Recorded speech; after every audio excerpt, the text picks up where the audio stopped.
Community is one of the best ways to connect people with one another. An advocacy group known as People of Progression is working to empower the Black community in the Fox Valley. In a report tonight for Black History Month, Jamal James tells us more about their efforts. Navigating life can be tough, and it's even worse when you feel disconnected from the community around you. We really prize ourselves on collaborating with different business owners to make sure that we're really creating a web that we're all depending on each other to raise awareness and a collective.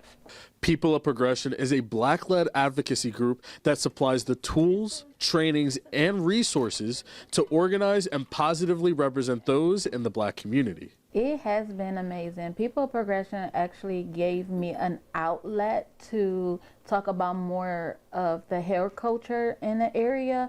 They also have been giving me avenues to go out and do like different programs and teachings with other businesses.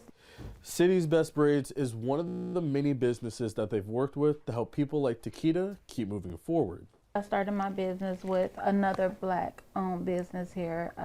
I was intrigued braiding, and then me and her decided to part ways, and then I opened up City's Best Braids. And I've been open by myself about 2 years now.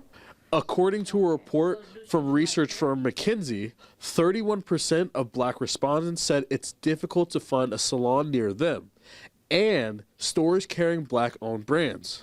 However, City's Best Braids and other businesses who have collaborated with People of Progression work to educate the community to reach a wider demographic. They also have been giving me avenues to go out and do like different programs and teachings with other businesses.